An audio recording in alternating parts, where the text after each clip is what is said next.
मेरे चैनल पर आने वाले सभी श्रोताओं को और दर्शकों को मेरा सादर सप्रेम नमस्कार।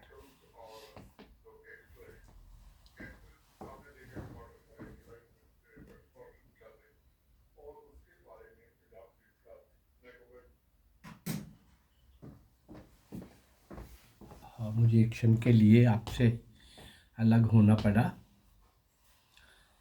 हाँ, भारतीय स्वतंत्रता संग्राम के 190 वर्ष, स्वतंत्रता से इमीडिएट पूर्व के 190 वर्ष, 1757 से 1947 नेताजी सुभाष चंद्र बोस तक के इस 190 वर्ष के कालखंड में असंख्य नायक और नायिकाओं ने, भारत माँ के सुपुत्र सुपुत्रियों ने, बाल बालिकाएं, किशोर किशोरियां, युवक युवतियां, हर आयु वर्ग के लोग, मैं वो भी दे चुका हूँ 80-80 साल के बूढ़े क्रांतिकारी लेकर 80 साल के युवा क्रांतिकारी, ऐसे भी आपको देश विदेश में कार्य करते हुए और आखिरी श्वास तक भारत माँ की गुलामी की बेड़ियों को काटने के लिए, स्वयं को कटवाने के लिए हमेशा सदैव तत्पर रखते हुए, अग्रसर रहते हुए दम तोड़ गए, फांसी के तख्तों पर झूल गए। वो सब किया। कमाल शौर्य और वीरता का उनका प्रदर्शन, कारनामा, करिश्मा और इन असंख्य सारे क्रांतिवीरों का, भारत माँ के लिए समर्पित सब सर्वस्व न्यौछावर करने वालों का एक लंबा इतिहास और एक लंबी श्रृंखला, एक लंबी पंक्ति।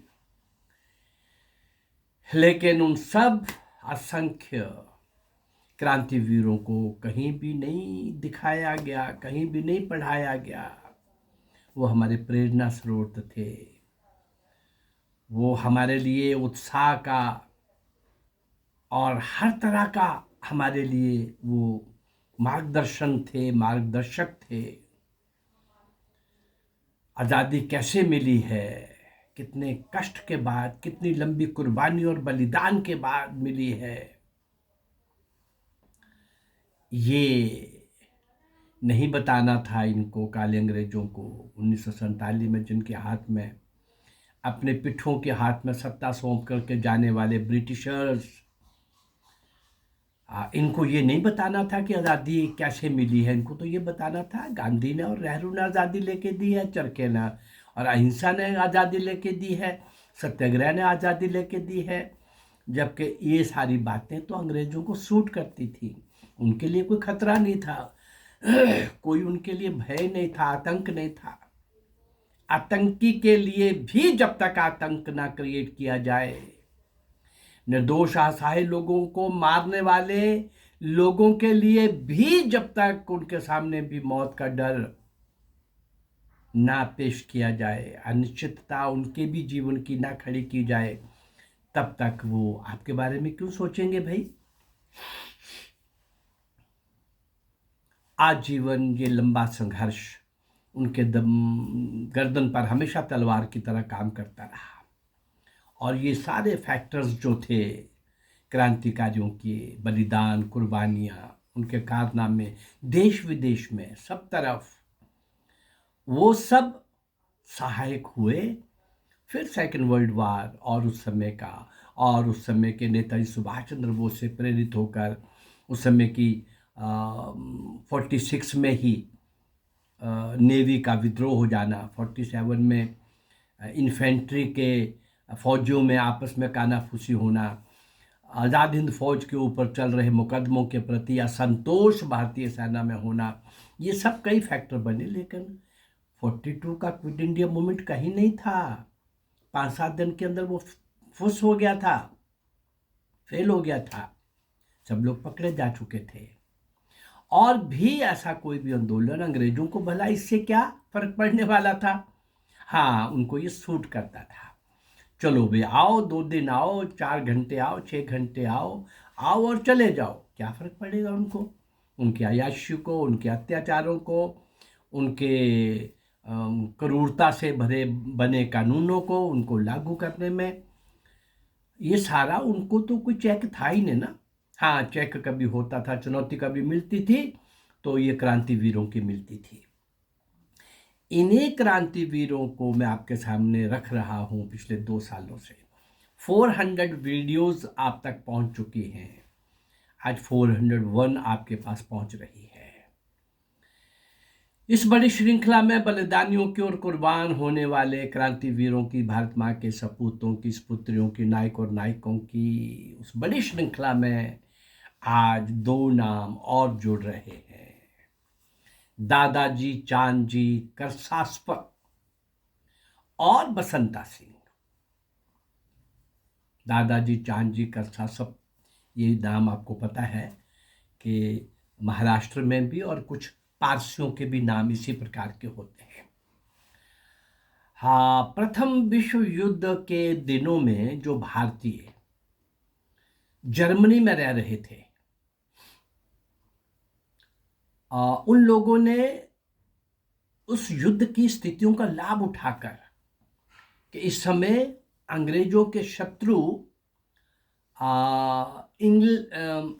इंग्लैंड के, अंग्रेजों के इंग्लैंड के शत्रु जर्मनी के साथ वहाँ रह भी रहे थे। जर्मनी के साथ, गवर्नमेंट के साथ साठगांठ की, समझौता किया, एक अंडरस्टैंडिंग लेवल खड़ा किया, और क्या हुआ, वो सारा करके भारत माँ की स्वतंत्रता के लिए वे सभी उपाय किए जो वो कर सकते थे। जर्मन में बैठे भारतीय लोग भारत की स्वतंत्रता के लिए जर्मन में एक संगठन बना जिसका नाम रखा गया बर्लिन सम्मति।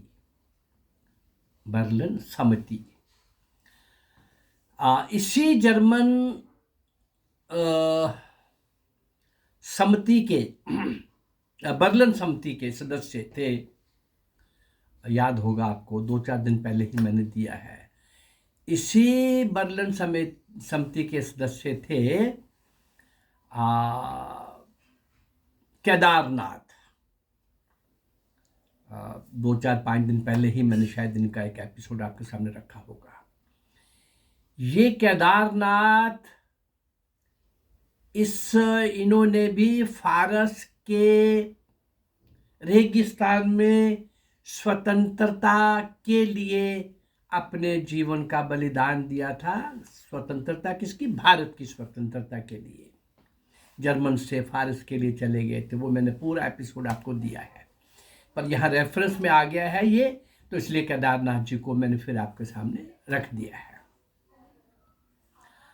हाँ, केदारनाथ का वो बलिदान कमाल का था। ठीक उसी प्रकार केदारनाथ के ही 2 अन्य साथी, दादाजी चांदजी करसास्पर और बसंता सिंह, ये भी अपने जीवन जो थे, इन लोगों ने भी देश के लिए निछावर कर दिए। दादाजी चांदजी करसास्पर एक भारतीय नौजवान इंजीनियरिंग के लिए, इंजीनियरिंग की शिक्षा प्राप्त करने के लिए जर्मनी गए। हाँ, वहां भारत माता की पुकार पर ग्रुप बने हुए थे, कुछ लोगों में पहले ही करंट चला हुआ था।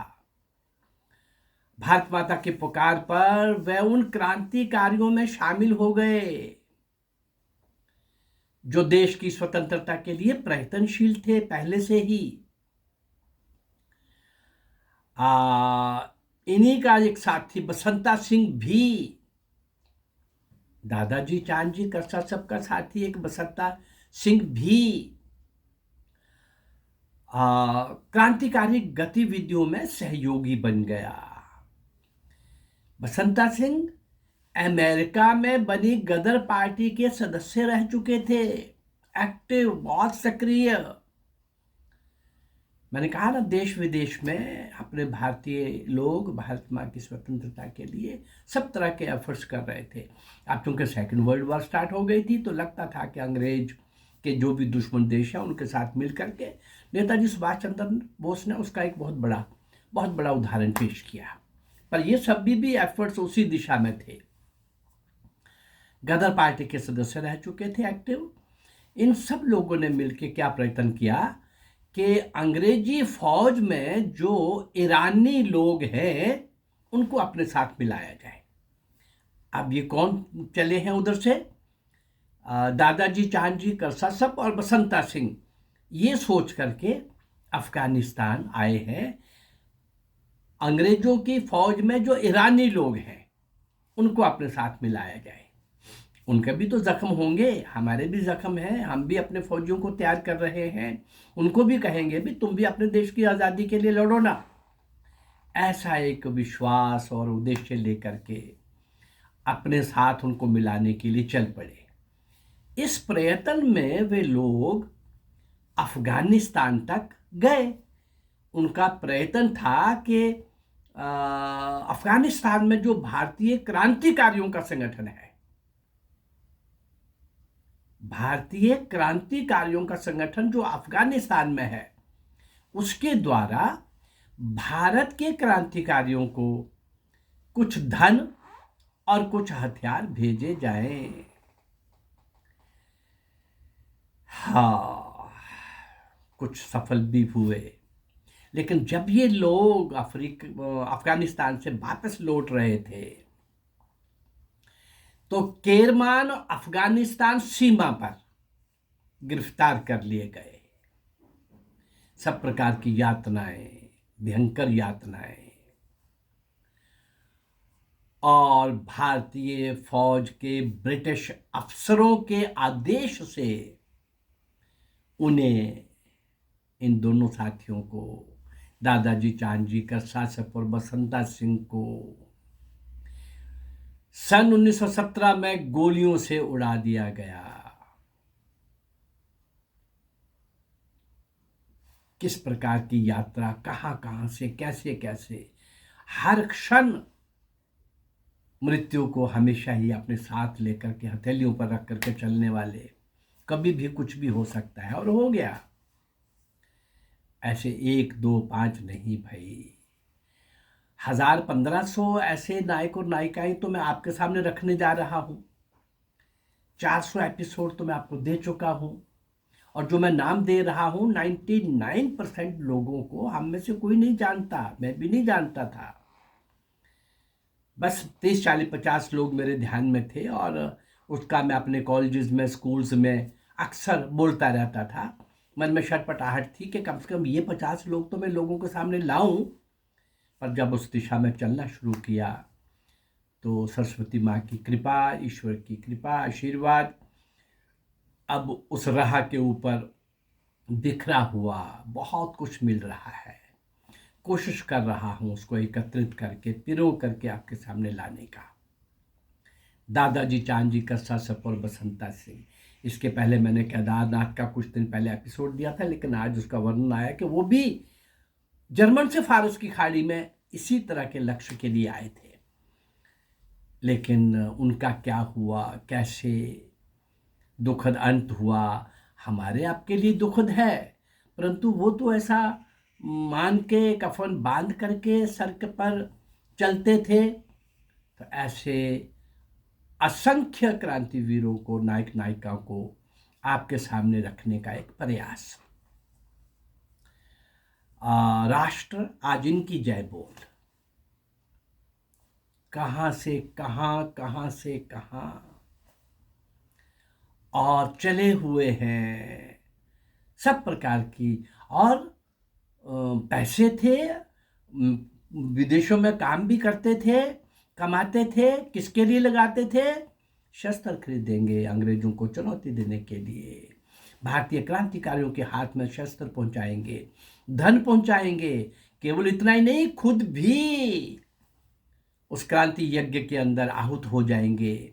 इस प्रकार के बड़े बड़े संकल्प लेके चलने वाले, संकल्प को सिद्धि में बदलने वाले ये सारे क्रांतिवीर, नींव के पत्थर, भारत माँ के सपूत और सपूतनियाँ, नायक और नायिकाएं जो अज्ञात रखी गई, पढ़ाई नहीं गई, बताया नहीं गया, मैं उन अज्ञात क्रांतिवीरों को आपके सामने लाने का एक प्रयास कर रहा हूँ।